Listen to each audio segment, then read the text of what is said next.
तो crash course UPPCS prelims सह UPSC prelims चल रहा है, जिसमें पर्यावरण और पारिस्थितिकी का आज ये आखिरी वीडियो है। कॉन्सेप्ट जितने भी आपके आते हैं मैक्सिमम टू द पॉइंट मैंने कवर करा दिए हैं। बाकी एमसीक्यू वाले जब क्रैश कोर्स ये समाप्त हो जाएगा तो एमसीक्यू पोर्शन में मैक्सिमम चीज़ें आ जाएंगी। ठीक है, आइए जो पिछले वीडियो में हमने देखे थे प्रश्न थोड़े से वो देख लेते हैं, उसके बाद आगे बढ़ते हैं।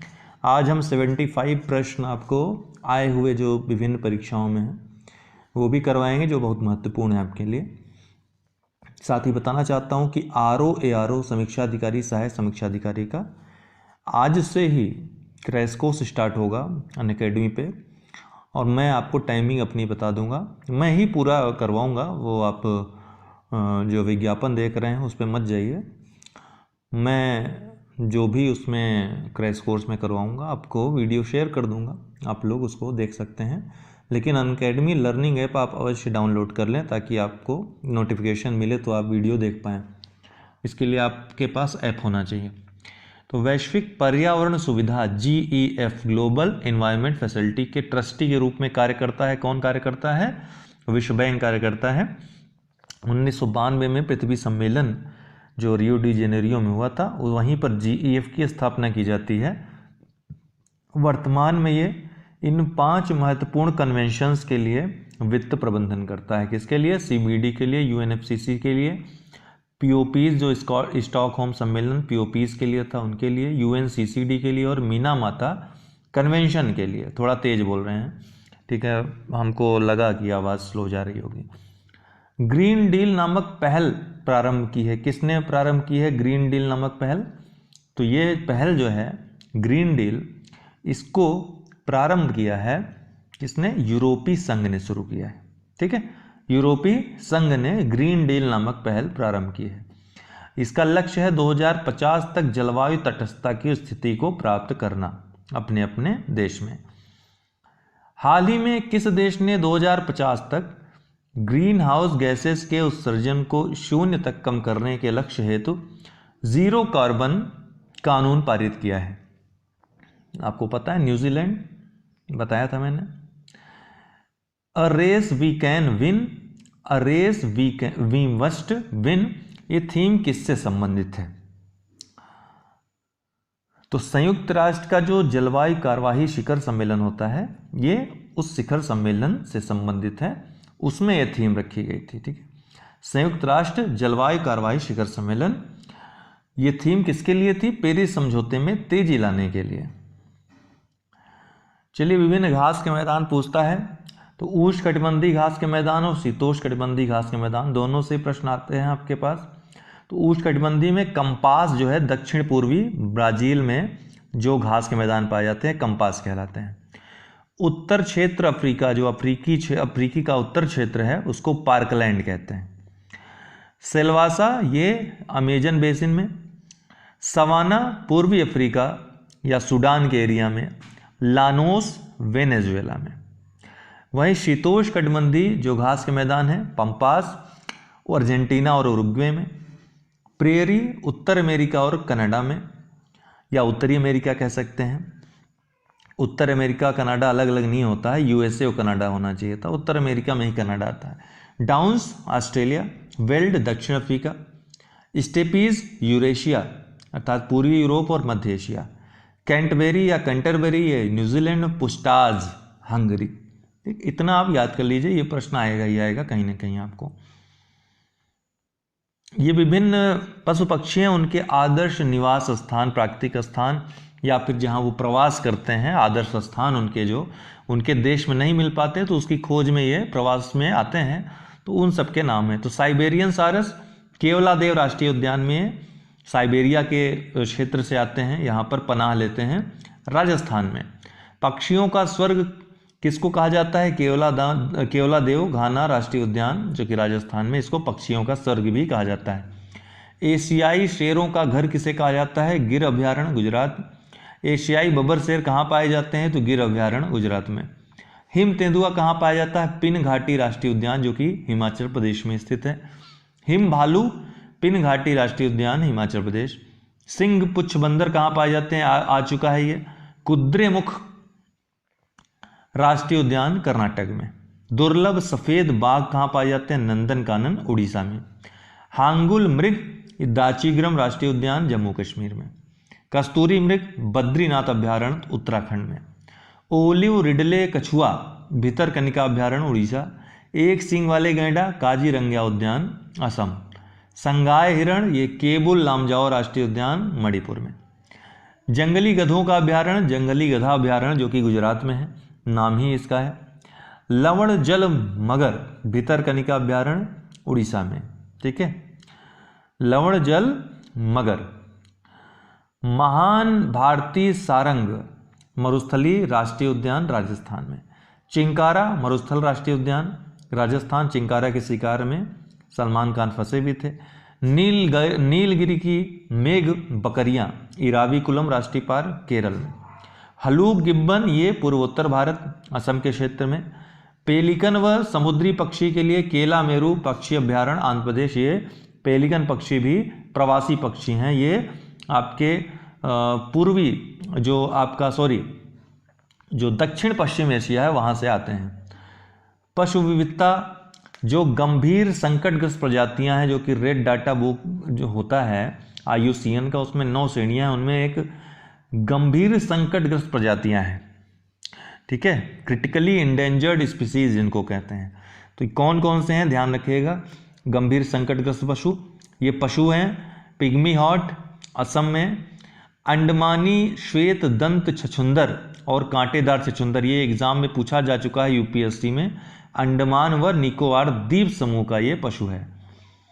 ग्रेट इंडिया पक्षियों में देखिए पशु केवल 2 हैं, याद रखिएगा। पक्षियों में ग्रेट इंडियन बस्टर्ड मध्य एवं पश्चिमी भारत। श्वेत उदर बगुला बांग्लादेश बर्मा नेपाल भूटान हिमालय के गिरपदी क्षेत्र में। साइबेरियन सारस ये प्रवासी पक्षी है। यूराल व ओब नदी का क्षेत्र जो है वहाँ पर ये पाए जाते हैं साइबेरियन एरिया में, और ये केवला देवघाना में शरण लेने आते हैं। लाल सिर गिद्ध ये भारत के उत्तरी क्षेत्र में अब सीमित रह गया है, ठीक है। गुलाबी सिर बतख ये गंगा मैदान बांग्लादेश अराकान क्षेत्र में, ये क्रिटिकली इंडेंजर्ड है। सरीसृप में जो क्रिटिकली इंडेंजर्ड हैं, उत्तरी नदी कछुआ ये पश्चिम बंगाल व उड़ीसा में। बांग्लादेश इंडोनेशिया कंबोडिया मलेशिया में। घड़ियाल गंगा की सहायक नदियों में, चंबल अभ्यारण्य बांग्लादेश उड़ीसा। हाक्सविल कछुआ ये अंडमान व निकोबार में, तमिलनाडु उड़ीसा, और लगभग संपूर्ण विश्व में पाए जाते हैं हाक्सविल कछुए। सिस्पारा गेको ये सिस्पारा नीलगिरी कावासाई आदि में पाए जाते हैं। मछलियाँ क्रकच मत्स्य ये हिंद प्रशांत महासागर के दक्षिण में, भारत के अरब सागर व बंगाल की खाड़ी में। पांडिचेरी शार्क ये मछली है एक प्रकार की, हिंद प्रशांत महासागरीय क्षेत्र में। स्तनधारी जो प्रमुख हैं, एशियाई काला भालू जो हिमालय क्षेत्र जिसमें कश्मीर हिमाचल प्रदेश सिक्किम असम आदि आते हैं। जापान ताइवान व पूर्वी रूस। एशियाई हाथी दक्षिण पूर्व एशिया पश्चिम में भारत से पूर्व में ब्रुनेई तक। बंगाल टाइगर भारतीय उपमहाद्वीप और सुंदरवन में। ब्लू व्हेल सागरी पारितंत्र बारहसिंगा भारतीय उपमहाद्वीप में, जो कि हिरण की एक प्रजाति है, कई स्थान पर ये पाई जाती है। काजीरंगा में भी बहुतायत में पाए जाते हैं ये। पर्यावरण दिवस जो संबंधित हैं महत्वपूर्ण, थीम मत देखिए, ये 2017 का है थीम, तो इसको आप मत देखिए क्योंकि थीम हर वर्ष बदलती है इन दिवसों की। पर्यावरण दिवस में 2 फरवरी को आपका आर्द्र भूमि दिवस, क्यों? क्योंकि 2 फरवरी 1971 को ही रामसर सम्मेलन हुआ था, तो आर्द्र भूमि दिवस 2 फरवरी। 3 मार्च को विश्व वन्य जीव दिवस, 20 मार्च को विश्व गौरैया दिवस, 21 मार्च विश्व वानिकी दिवस। मिलान के लिए आता ही आता है प्रश्न PCS में। तो 22 मार्च को विश्व जल संरक्षण दिवस या जल दिवस। 5 अप्रैल को राष्ट्रीय समुद्री दिवस। 18 अप्रैल को विश्व धरोहर दिवस। 22 अप्रैल को विश्व पृथ्वी दिवस। 22 मई को अंतर्राष्ट्रीय जैव विविधता दिवस। 31 मई को विश्व तंबाकू निषेध दिवस। 1 जून को अंतर्राष्ट्रीय दुग्ध दिवस। 5 जून को पर्यावरण दिवस। 8 जून को अंतर्राष्ट्रीय महासागर दिवस। 29 जुलाई को टाइगर दिवस। 10 अगस्त विश्व जैव ईंधन दिवस। 19 अगस्त विश्व मानवीय दिवस। अभी जो था हमने आपको बताया भी था उसके बारे में। तो सुबह वाला वीडियो अगर आप 8:30 बजे वाला देख रहे हैं तो उसमें लगभग सभी ये दिवसों के बारे में मैंने विस्तार से चर्चा की है, पूरा इतिहास भूगोल बताया है। तो 16 सितंबर विश्व ओजोन दिवस, 17 सितंबर स्वच्छता दिवस, मॉन्ट्रियल प्रोटोकॉल को अपनाने जाने के उपलक्ष्य में 16 सितंबर को मनाया जाता है। 17 सितंबर स्वच्छता दिवस, 4 अक्टूबर विश्व पशु दिवस, 5 अक्टूबर विश्व परिवेश दिवस, 16 अक्टूबर विश्व खाद्य दिवस, 19 नवंबर विश्व शौचालय दिवस, 26 नवंबर राष्ट्रीय प्रदूषण नियंत्रण दिवस और 24 दिसंबर राष्ट्रीय उपभोक्ता दिवस। और प्रत्येक महीने का अंतिम सप्ताह राष्ट्रीय स्वच्छता दिवस के रूप में कहाँ मनाया जाता है, प्रश्न पूछा जा चुका है। सियरा लियोन में प्रत्येक महीने का अंतिम जो सप्ताह होता है राष्ट्रीय स्वच्छता दिवस के रूप में मनाया जाता है। ठीक है। अब महत्वपूर्ण पर्यावरण शब्दावलियाँ, ये सब अगर आप अक्सर शब्दावलियों से प्रश्न आ जाते हैं तो चलिए थोड़ा थोड़ा देख लीजिए इसको भी। बायोम, जीवोम या बायोम जिसको कहते हैं, सर्वाधिक विस्तृत पारिस्थितिकी क्षेत्र जो अपने पौधे एवं पशुओं की विशिष्टता के कारण पहचाने जाने योग्य हों। ऐसे अब तक के कुल 6 बायोम है, हालांकि अन्य स्थानों पर 12 बायोम 14 बायोम की भी चर्चा भी हुई है, लेकिन 6 बायोम मुख्यतः कौन, टुंड्रा, कॉनिफर, पर्णपाती वन, घास भूमि, उष्णकटिबंधीय और मरुस्थलीय वन। ठीक है, तो ये इतने प्रकार के बायोम होते हैं। प्राणी जगत की ऑक्सीजन की मांग या बायोलॉजिकल ऑक्सीजन डिमांड क्या होती है, तो जैविक पदार्थों के घुलने अथवा अपघटित होने के लिए वांछित ऑक्सीजन की मात्रा। बायोलॉजिकल ऑक्सीजन डिमांड, जीवित रहने के लिए ऑक्सीजन की आवश्यकता, ये कह सकते हैं। अगर बायोलॉजिकल ऑक्सीजन डिमांड कहीं की अधिक है, जैसे कोई तालाब है, अगर कहा जाए बीओडी अधिक है, अगर बीओडी अधिक है इसका मतलब ये बहुत प्रदूषित है। बीओडी जितना कम रहेगा, जितना ज़्यादा डिमांड कम रहेगी, इसका मतलब उतना ही स्वस्थ वातावरण है वहाँ का। डिमांड कब किसी चीज़ की होगी, जब आपका कोई गला दबा देगा तो ऑक्सीजन की ज़्यादा आवश्यकता रहेगी ना। जब बीमार रहेंगे आप, सांस लेने तकलीफ होगी, तब आपकी ऑक्सीजन डिमांड ज़्यादा होगी, तो इसका मतलब गड़बड़ है। डिमांड कम है तो इसका मतलब सब कुछ नॉर्मल चल रहा है। इसको इस ढंग से समझिएगा, अक्सर जल्दबाजी में गलत हो जाता है। जैव संहति या बायोमास क्या होता है, कई बार चर्चा कर चुका हूँ। किसी पारिस्थितिकी तंत्र या क्षेत्र विशेष में जीवित पदार्थों की कुल मात्रा को जैव संहति या बायोमास कहते हैं। संकटग्रस्त प्रजातियां, इंडेंजर्ड स्पीशीज क्या होती हैं, मानव द्वारा संसाधनों के अतिदोहन तथा पर्यावरण के प्रतिकूल दशाओं के विकसित होने के कारण जिन प्रजातियों के जीवों की संख्या कम हुई है उन्हें संकटग्रस्त प्रजातियां कहते हैं। जैव संवर्धीकरण, जैव संवर्धीकरण बायोलॉजिकल मैग्निफिकेशन क्या है, तो किसी जीव के अंदर लगातार हानिकारक रासायनिक पदार्थों की मात्रा का बढ़ना जैव संवर्धीकरण कहलाता है। याद रखिएगा, जैसे जानवरों को डाइक्लोफिनेक दिया जाता था दर्द निवारक दवा के रूप में। जानवरों के मरने के बाद उनको गिद्ध खाते थे, जब गिद्ध खाते तो गिद्ध के अंदर गया और गिद्ध को काफ़ी नुकसान पहुंचाया, तो इसको क्या कहते हैं, जैव संवर्धीकरण। यूट्रोफिकेशन, ये क्या है, जहाँ लगातार तालाबों तथा झीलों में पोषक तत्वों की मात्रा बढ़ती रहती है। इसके पीछे कारण है आधुनिक कृषि पद्धति। इससे क्या होता है, जैसे कि तालाब है, झील है, यहाँ पर जो पोषक तत्व हैं तमाम तरह से कृषि आदि से बहकर या किसी माध्यम से पहुँचे, तो यहाँ क्या होगा, इस तालाब में क्या होगा, नई वनस्पतियाँ उगेंगी, जीवों की संख्या में वृद्धि होगी, उत्पादक बढ़ेंगे। जब उत्पादक बढ़ेंगे तो यहाँ क्या होगा, गहराई धीरे धीरे कम होती जाएगी, ताप धीरे धीरे इसका बढ़ता जाएगा। ठीक है, तो ये परिवर्तन होने लगेंगे, तो इसको यूट्रोफिकेशन कहते हैं। जहाँ लगातार तालाबों तथा झीलों में पोषक तत्वों की मात्रा बढ़ती रहती है, इसके पीछे कारण आधुनिक कृषि पद्धति। तालाबों व झीलों में सूर्य के प्रकाश के प्रवेश के आधार पर इसे विभिन्न स्तरों में बांटा गया है। लिटरल जोन, लिम्नेटिक जोन और प्रोफंडल जोन, ये 3 मुख्य जोन हैं। वेलांचली क्षेत्र जिसमें सबसे महत्वपूर्ण है, तो समीपवर्ती क्षेत्र जो लिटरल जोन होता है, जहाँ सूर्य का प्रकाश पूरी तरह प्रवेश करता है, ये लिटरल जोन होगा किसी तालाब में। लिम्नेटिक जोन या वेलांचली क्षेत्र जो सबसे महत्वपूर्ण होता है, जहाँ मध्यम दर से सूर्य का प्रकाश आता है, यहाँ पे सबसे ज़्यादा उत्पादक पाए जाते हैं। ठीक है, पर्याप्त मात्रा में। प्रोफंडल जोन जो होते हैं, यहाँ सूर्य का प्रकाश नहीं पहुँचता, यहाँ पर जीवों की और उत्पादकों की संख्या भरपूर संख्या में पाई जाती है वेलांचली क्षेत्र में। प्रोफंडल जोन, ठीक है, ये क्या है, यहाँ सूर्य का प्रकाश नहीं पहुँचता है, ये सुदूरवर्ती क्षेत्र होते हैं, और क्योंकि यह सबसे नीचे की परत होती है, सबसे नीचे यही होते हैं, तो सबसे ऊपर क्या होगा, लिटरल जोन, फिर लिम्नेटिक जोन और फिर प्रोफंडल जोन, ये तालाब में। हम आपको महासागर में पढ़ाएंगे, वहाँ कुछ अंतर आ जाता है, क्या अंतर आता है वो हम आपको बाद के किसी वीडियो में बता देंगे। जिन तालाबों एवं झीलों में पोषक तत्वों की मात्रा बढ़ जाती है वहाँ नील हरे शैवाल या साइनोफाइसीज जो कहते हैं अधिकतम होते हैं। इन शैवालों को जैव उर्वरक के रूप में प्रयोग में लाया जाता है। कुछ नील हरे शैवालों का नाम आसिलिटोरिया, ग्लेरेटोरिचिया, अनाबीना, ये सब जो है महत्वपूर्ण जो है नील हरे शैवाल हैं। जीवांश या ह्यूमस, ये क्या होता है, रासायनिक रूप से जटिल एवं मृदा की ऊपरी एवं अन्य सतह में पाए जाने वाले कार्बनिक अवशेषों के बहुपरिवर्तित मिश्रण होते हैं। ये क्रिस्टली होते हैं, ठीक है, और पोषक पदार्थों की काफ़ी इनमें जो है मात्रा पाई जाती है। दूसरा कि जैविक पदार्थ इसमें पाए जाते हैं। जल ग्रहण क्षमता इसकी बहुत ज़्यादा होती है, ठीक है ना। तो इस तरह की मिट्टी में कपास आदि की खेती बहुत आयत में होती है।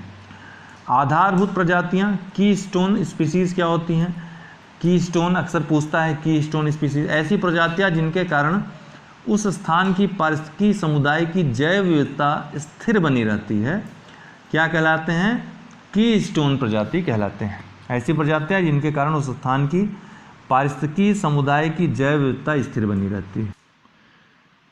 एक वैज्ञानिक थे रॉबर्ट टी पेन, जिन्होंने की स्टोन प्रजातियों की संकल्पना प्रस्तुत की थी और इसका बहुतायत में प्रयोग किया जाता है पर्यावरण के विज्ञान में। तो की स्टोन प्रजातियां क्या होती हैं, ऐसी प्रजातियां जो समुदाय संरचना और समारोह प्रजातियों के लिए महत्वपूर्ण प्रभाव डालती हैं।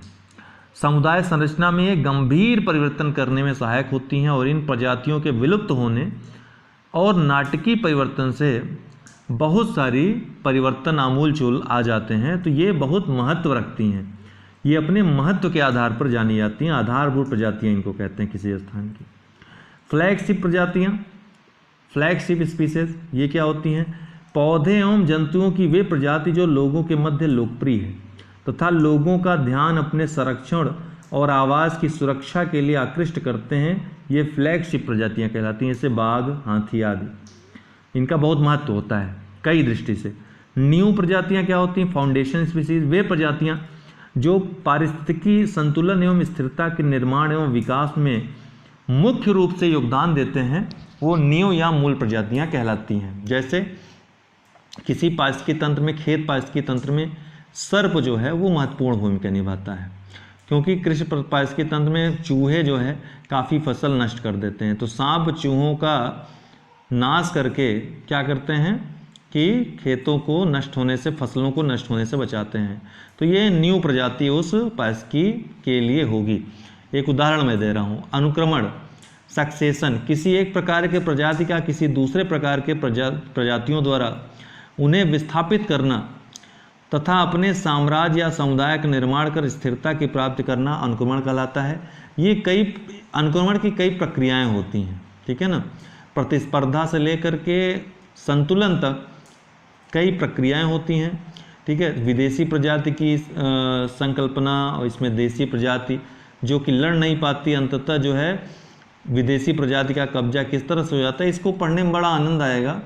हम एक चैप्टर अनुक्रमण पर जरूर ले आएंगे। कुछ टॉपिक्स ऐसे हैं जिनको आपको बहुत अच्छे से जानना जरूरी है, ठीक है, जिनका क्रम अक्सर पूछ लेता है, तो उसके लिए एक वीडियो अलग से बना देंगे, और ठीक है ना, तो उसके लिए अलग एक वीडियो बना देंगे।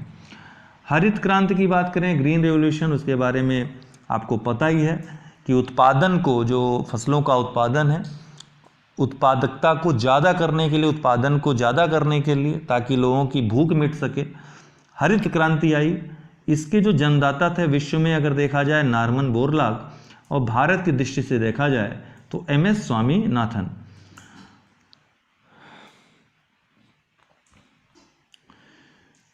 वैश्विक मंदन की बात करें, कई बार आ चुका है। वैश्विक आर्थिक मंदी नहीं है ये, वैश्विक मंदन है, ग्लोबल डिमिंग है। वैश्विक मंदन का कारण बादलों के मध्य वायु प्रदूषक कणों की विद्यमानता है। ये बादल एवं हवा में विद्यमान छोटे छोटे कण सूर्य से आने वाली ऊर्जा के एक भाग को पृथ्वी पर पहुंचने के पहले ही रोक देते हैं। ठीक है, तारणक या नेक्टन्स क्या होते हैं? अक्सर पूछता है तारणक या नेक्टन्स क्या होते हैं। नेक्टन हिंदी में भी नेक्टन का ही प्रयोग करते हैं, तरणक बहुत कम पूछेगा। यूपीएससी पूछेगा तो तरणक दे सकता है। जो प्राणी जल में तैरने की क्षमता रखते हैं वो तरणक कहलाते हैं, नेक्टन्स कहलाते हैं, जैसे मछलियाँ, कछुए, समुद्री सर्प आदि।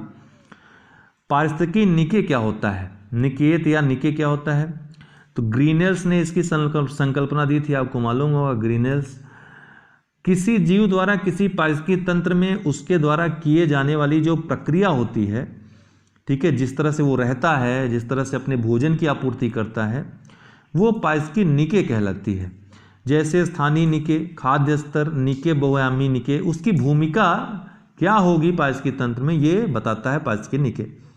वनोन्मूलन एवं वन ह्रास से उत्सर्जन में कमी, reduced emission from deforestation and forest degradation, red, और भारत ने बाद में इसको रेड प्लस कर दिया, कुछ चीज़ें और इसमें ऐड हो गई भारत के संदर्भ में जो भारत ने अपनाया। यह यूएनओ द्वारा वायुमंडल में कार्बन डाइऑक्साइड के उत्सर्जन में कमी लाने के लिए प्रारंभ किया गया एक कार्यक्रम है। स्मॉग क्या है? तो नाइट्रोजन तथा हाइड्रोकार्बन ऑक्साइड के निष्कासन से उत्पन्न धुओं को स्मॉग कहते हैं। मैंग्रोव का अर्थ है लौड़ता सहनी पौधे, साल टॉलरेंट प्लांट, इनको मैंग्रोव वनस्पतियां कहते हैं, जो लौड़ी भूमि में उत्पन्न होते हैं, पैदा होते हैं, जैसे सुंदरवन हो गया। उष्ण तथा उपोष्ण कटिबंधीय समुद्र तटीय क्षेत्रों में पाए जाने वाले वृक्षों एवं झाड़ियों के ऐसे समूह जिनमें लौड़ी जल को सहने की अच्छी क्षमता हो, मैंग्रोव कहलाते हैं। विश्व का सबसे बड़ा मैंग्रोव क्या है? सुंदरवन। ये जरायुज होते हैं, इनमें श्वसनीय जड़ें पाई जाती हैं।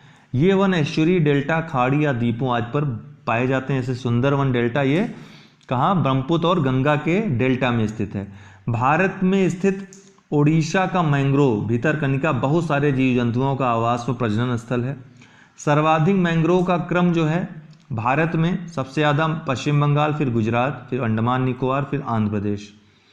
मैंग्रोव वनों के ह्रास का क्या कारण है? तो पहला तो निर्वनीकरण, तेल रिसाव, खनन, उद्योग, जलीय कृषि, रासायनिक उर्वरक, कीटनाशकों का प्रयोग, ये सभी। अब प्रवाल के बारे में थोड़ा देख लेंगे। प्रवाल भित्तियाँ, प्रवाल कोरल, यह एक प्रकार का जीव है जो यहाँ की जैव विविधता, आप जान लीजिए कि प्रवालों की जैव विविधता जो होती है वो उष्णकटिबंधीय वर्षा वनों से अधिक होती है, सबसे ज़्यादा होती है। यह एक प्रकार का जीव है जो जुक्सैन थैले नामक एक कोशिकीय शैवाल के साथ सहजीविता में रहता है। जुक्सैन थैला जो है इसके लिए भोजन बनाता है, उससे भोजन की आपूर्ति प्रवाल करता है। यह अक्सर 25 से 30 डिग्री सेल्सियस तापमान ही सह सकते हैं, अर्थात इसके लिए आदर्श तापमान ये है। प्रवाल हमेशा समूहों में मिलते हैं जिन्हें कोरल पॉलिप कहा जाता है। ये न तो बहुत ही अधिक तापमान में रह सकते हैं, न तो बहुत कम तापमान में रह सकते हैं, इनके लिए एक औसत तापमान चाहिए। प्रवाल स्थिर संरचनाएं हैं जिनमें कैल्शियम कार्बोनेट का निर्माण होता है। प्रवाल मुलायम व कठोर दो प्रकार के होते हैं। केवल कठोर प्रवाल ही प्रवाल भित्ति का निर्माण करते हैं। विश्व की सबसे बड़ी प्रवाल भित्ति ऑस्ट्रेलिया की ग्रेट बैरियर रीफ है। प्रवाल को समुद्र का वर्षा वन भी कहते हैं। भारत में पाए जाने वाले प्रवाल भित्ति क्षेत्र अंडमान व निकोबार, लक्षद्वीप, मन्नार की खाड़ी, कच्ची खाड़ी आदि हैं। तो दो तरह के हैं, देखिए लक्षद्वीप एटाल प्रवाल भित्ति है, बाकी सब फ्रिंगिंग प्रवाल भित्तियाँ हैं। ठीक है, अंडमान निकोबार, कच्ची की खाड़ी, मन्नार की खाड़ी ये फ्रिंगिंग प्रवाल भित्ति है, जबकि लक्षद्वीप जो है एटाल प्रवाल भित्ति। दरअसल देखिए 3 प्रकार के प्रवाल होते हैं। प्रवालों को अगर बांटा जाए तो 3 प्रकार के होते हैं।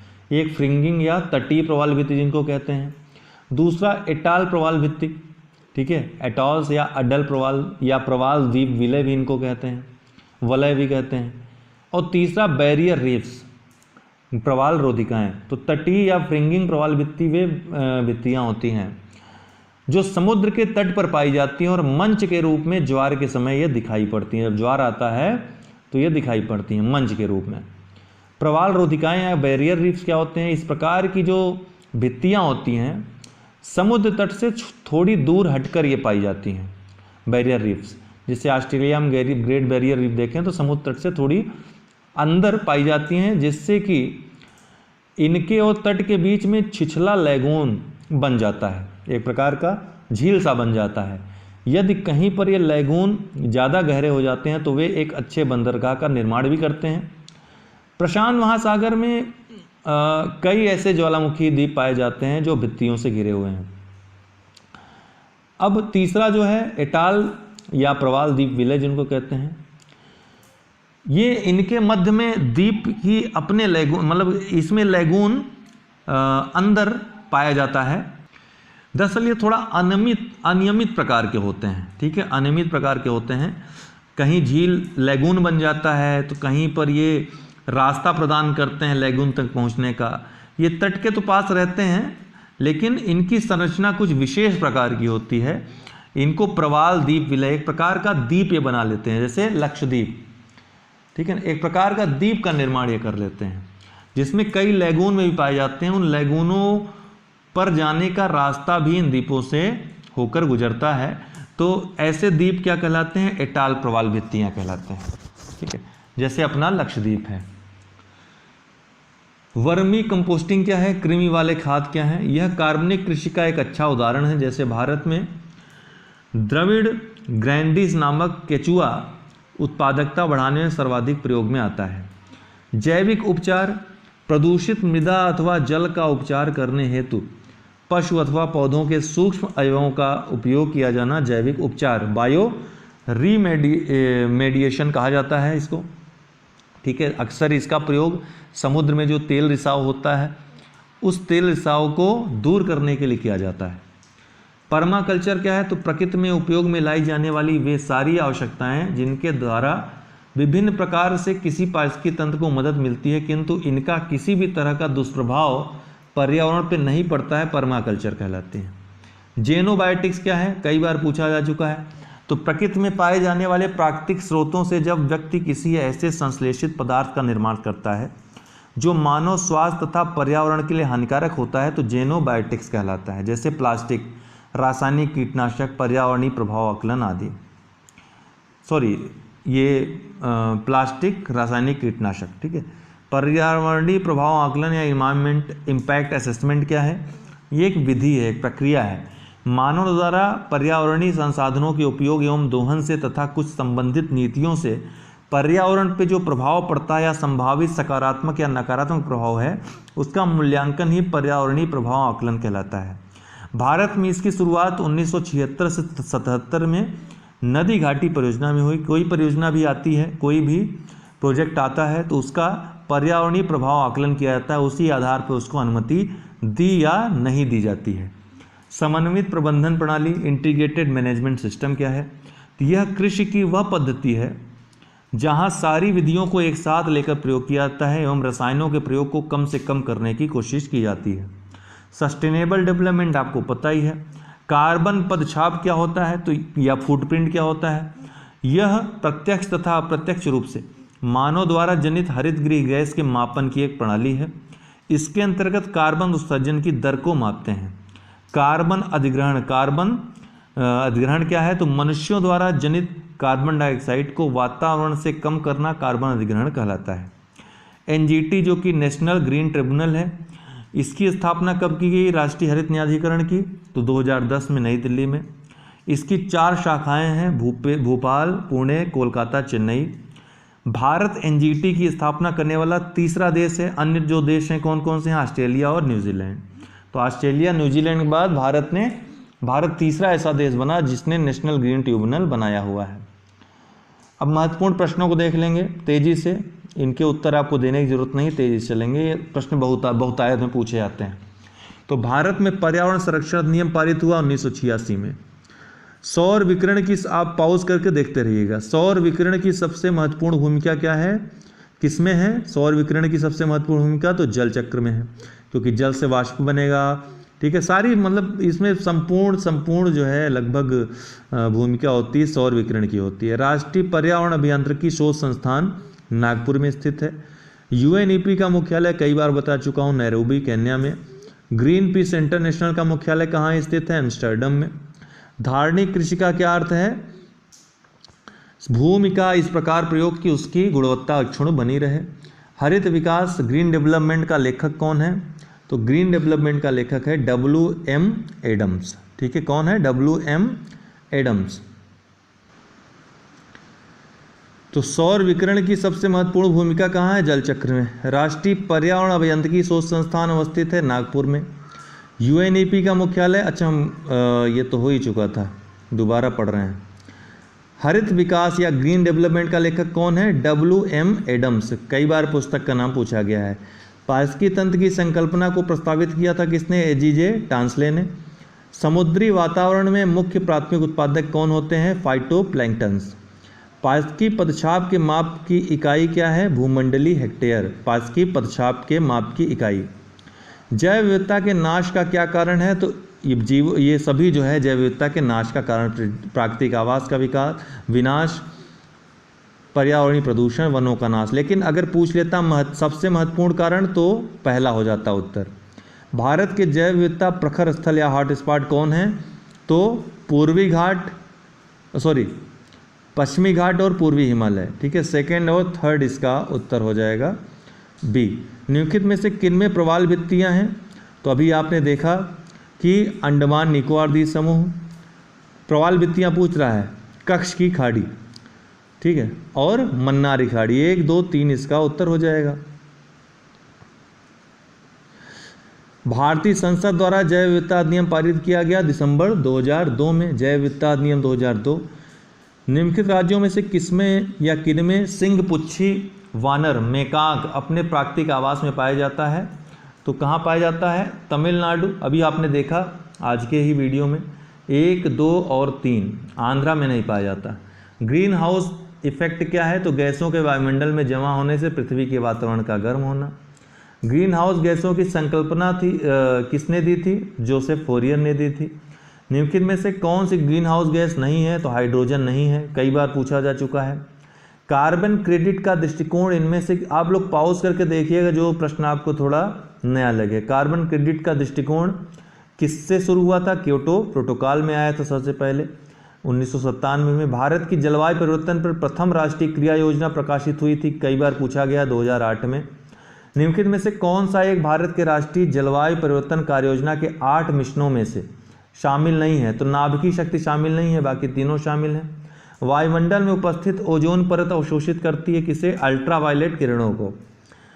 भारत के कुल क्षेत्रफल में वनों का क्षेत्रफल कितना है? ये चेंज हो गया है, याद रखिएगा 24.56% जो अभी आई है 2019 में, उसको अलग से हम बता देंगे। भारतीय वन सर्वेक्षण की रिपोर्ट के अनुसार भारत के निम्नलिखित में से किस राज्य में भौगोलिक क्षेत्र का सर्वाधिक वन क्षेत्र है? मिजोरम। वृक्षाच्छादित क्षेत्र सर्वाधिक है पूर्वी दक्कन में या महाराष्ट्र कह लीजिए। भारत के निम्न स्थानों में से कौन सा स्थान मैंग्रोव वनस्पति के लिए प्रसिद्ध है? तो सुंदरवन। निम्नलिखित में से कहाँ पर एक संरक्षित कच्छ वनस्पति क्षेत्र है? कई बार पूछा गया है। संरक्षित कच्छ वनस्पति क्षेत्र गोवा में है। भारत में वन संरक्षण अधिनियम कब पारित किया गया था? 1980 में। वन अनुसंधान संस्थान कहाँ है? देहरादून में। World wild life fund for nature का प्रतीक कौन है? ज्वाइंट पांडा। विश्व वन्य जीव दिवस मनाया जाता है 3 मार्च को। National bureau of plant genetic resources कहाँ पर है? कई बार पूछा जा चुका है, ये नई दिल्ली में है। तो अंतर्राष्ट्रीय टाइगर दिवस 29 जुलाई को मनाया जाता है। भारतीय टाइगरों को बचाने के लिए प्रोजेक्ट टाइगर 1973 में शुरू किया गया। भारत का राष्ट्रीय जैविक उद्यान कहाँ स्थित है? नई दिल्ली में स्थित है राष्ट्रीय जैविक उद्यान। भारत का सर्वप्रथम राष्ट्रीय उद्यान कौन सा है? तो कार्बेट राष्ट्रीय उद्यान है उत्तराखंड में, हैली इसको बोलते थे पहले। निम्न में से कौन सा सुमेलित नहीं है? मानस सुमेलित नहीं है, बाकी तीनों सुमेलित है। मानस असम में स्थित है, मेघालय में नहीं। निम्नलिखित में से कौन एक विश्व धरोहर स्थल या विश्व वर्ल्ड हेरिटेज साइट घोषित किया गया है? तो इसमें से नंदा देवी जैवमंडल आरक्षित क्षेत्र को। सूची फर्स्ट को सूची सेकंड से मिलाना है। उत्तर प्रदेश के पक्षी विहारों से संबंधित है, तो ये जो है आपका 2, 3, 4, 1 हो जाएगा बी। ठीक है, इसको मिला लीजिएगा आप। निम्नलिखित में से कौन सही सुमेलित है? तो राष्ट्रीय उद्यान है और विभिन्न राज्य हैं। बांदीपुर, राजाजी, सिमलीपाल सही सुमेलित नहीं है पूछ रहा है ना। तो ये तो तीनों सही हैं, चौथा ही गलत होगा। पिन वैली जो है जम्मू कश्मीर में नहीं है। तो पिन वैली कहाँ पर है, हमने आपको बताया था हिमाचल प्रदेश में पिन वैली है। ठीक है। बांदीपुर, भितरकनिका, मानस, सुंदरवन, ये बाघ आरक्षित क्षेत्र घोषित कौन कौन से हैं, तो 1, 3 और 4। बांदीपुर, मानस, सुंदरवन। वर्तमान में 50 बाघ संरक्षण क्षेत्र हैं। निम्न में से कौन सा युग्म सही सुमेलित है, तो ये केवलादेव राष्ट्रीय उद्यान भरतपुर राजस्थान में स्थित है, बाकी सब गलत हैं। भारत का प्रथम तितली उद्यान कहाँ पर स्थित है, बन्नरघट्टा जैविक उद्यान बेंगलुरु में। कार्बेट राष्ट्रीय उद्यान अपना जल प्राप्त करता है कहाँ से, रामगंगा नदी से। निम्नलिखित युग्मों में से पर विचार कीजिए, ये प्रमुख हैं, इनमें से कौन सा सुमेलित है पूछ रहा है ना। तो 1 और 3 केवल सुमेलित हैं। गुमटी वन जीव अभ्यारण्य ये सिक्किम में स्थित नहीं है। गुमटी कहाँ पर स्थित, ये दोस्तों त्रिपुरा में स्थित है, याद रखिएगा, न कि सिक्किम में। 1, 3 होगा। मानव जनित पर्यावरण प्रदूषण कहलाते हैं एंथ्रोपोजेनिक, कई बार पूछा गया है, एंथ्रोपोजेनिक कहलाएंगे। जैव विघटित प्रदूषक वाहित मल कहलाएंगे। निम्नलिखित वायु प्रदूषकों में से कौन रक्त धारा को दुष्प्रभावित कर मौत उत्पन्न कर सकता है, तो कार्बन मोनोऑक्साइड। निम्नलिखित में हीमोग्लोबिन के साथ बहुत तेजी से अभिक्रिया करता है। निम्नलिखित में से कौन सा या अम्ल वर्षा के लिए उत्तरदायी है, नाइट्रस ऑक्साइड और सल्फर डाइऑक्साइड। ग्रीन मफलर संबंधित है ध्वनि प्रदूषण से, सड़कों किनारे किनारे नीम आदि पौधे लगाने से। भूगोल, भोपाल में यूनियन कार्बाइड फैक्ट्री से जो गैस रिस गई थी वह रिसाव हुआ था, क्या था, मिथाइल आइसोसाइनेट। निम्न में से कौन सी वस्तु जीवाणुओं से नष्ट नहीं होती है, कौन सी वस्तु, प्लास्टिक, बाकी सब जैव से नष्ट हो जाएंगे, है ना। निम्नलिखित में से कौन सा एक वायु प्रदूषण के जैविक सूचक का कार्य करता है, तो लाइकेन। जैव उपचारण से तात्पर्य है जीवों द्वारा पर्यावरण से विषैले पदार्थों का निष्कासन।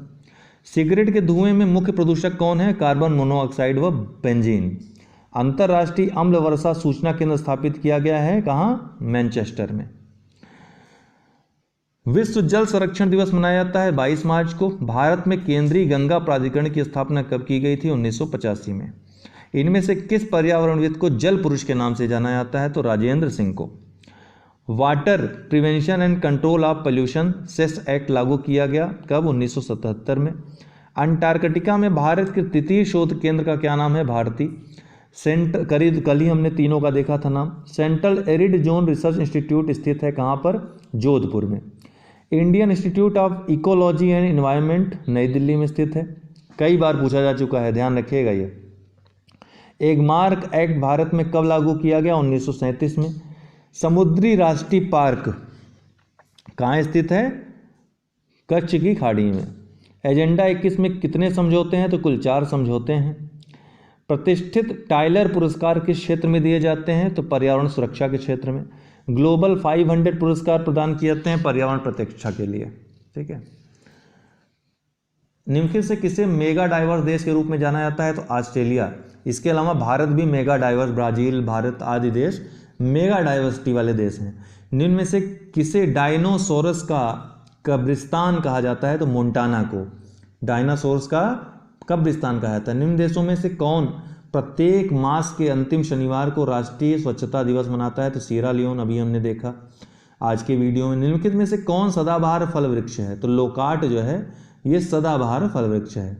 भारत का राष्ट्रीय सामुद्रिक पार्क स्थित है कच्छ में, देखा ही। मेधा पाटकर का नाम किस आंदोलन के साथ जुड़ा हुआ है, नर्मदा बचाओ आंदोलन। विश्व तंबाकू निरोध दिवस प्रतिवर्ष मनाया जाता है किस दिन, 31 मई को। ठीक है दोस्तों, आपको बताना चाहता हूं कि अनअकैडमी लर्निंग ऐप पर आप प्लस कोर्सेज सब्सक्रिप्शन ले सकते हैं। चाहे आप यूपी पीएससी की तैयारी की किसी भी एग्ज़ाम की तैयारी कर रहे हो, खंड शिक्षा अधिकारी, आरओ, यूपी पीसीएस या यूपी ट्रिपल में लेखपाल या फिर अन्य जो वैकेंसीज़ आती हैं ग्रुप सी की, सब इंस्पेक्टर यूपीएसआई की तैयारी, मतलब कोई भी तैयारी आप उत्तर प्रदेश की कर रहे हैं या फिर यूपीएससी करना चाहते हैं, बीपीएससी करना चाहते हैं, एमपीपीएससी करना चाहते हैं, राजस्थान भी, मतलब कुछ भी आप यहाँ पे एनडीए करना चाहते हैं, जो भी आप A to Z कोर्स करना चाहते हो, सब्सक्रिप्शन यहाँ पर ले सकते हो। यहाँ पर सब्सक्रिप्शन का आपको दिया रहेगा प्लस सब्सक्रिप्शन, जैसे UP PSC, UP triple SC का सब्सक्रिप्शन लेना हुआ तो वहाँ पर जितना भी है आपको सब्सक्रिप्शन चार्जेस हैं वहाँ पर लिखे मिल जाएंगे। कंटिन्यू करने पे आपको यहाँ पर रेफरल कोड डालने के लिए आएगा, और रेफरल कोड में आपको UD10 यूज़ करना है। आप 1 साल या 2 साल या जितनी मंथ की आप लेना चाहते हो ले सकते हो, सब्सक्रिप्शन आपके ऊपर है। उतने समय के लिए वो मतलब वो जैसे आप UPPSC UPSSC सब्सक्रिप्शन ले रहे हैं तो ये आपकी सीट रिज़र्व हो जाती है। कोई भी क्लास, लाइव क्लास आई हुई या फिर आने वाली, वो आप ले सकते हैं। सबसे बढ़िया फ़ायदा यहाँ होता है कि एक टाइम लिमिट में, एक टाइम पीरियड में, निश्चित टाइम पीरियड में कोई सब्जेक्ट समाप्त होता है और आप कोई भी सब्जेक्ट पढ़ सकते हैं। ऑप्शनल हो या फिर GS के सब्जेक्ट हो, प्री मेंस सब कर सकते हैं। Quiz, test, doubt clearing session आप ले सकते हो किसी भी समय, ठीक है ना। तो ये आप चाहें तो ले सकते हैं। UD10 ये रेफरल कोड यूज़ करना मत भूलिएगा, क्योंकि तब आपको 10% डिस्काउंट मिल जाएगा, छूट मिल जाएगी आपको जो मूल्य रहेगा उसमें भी। और 1 वर्ष 2 वर्ष के आप सब्सक्रिप्शन चार्जेस अगर देखें तो 2 वर्ष का सब्सक्रिप्शन चार्ज लेना आपके लिए बहुत ही सही पड़ रहा है, सस्ता पड़ रहा है। तो आप जब भी लीजिए 2 वर्ष का लीजिए, मेरा ये सजेशन आपके लिए रहेगा। तो जो लोग ले चुके हैं ऑलरेडी वो हमको 9453775039 पे संपर्क कर लें, ठीक है। हम आपको इसके बारे में कोई भी अगर डाउट होता है तो हम आपको बताएंगे। बाकी अगर कोई आपके डाउट्स हों तो आप हमको बता सकते हैं। फ़िलहाल आज के लिए बहुत बहुत शुक्रिया, बहुत बहुत धन्यवाद।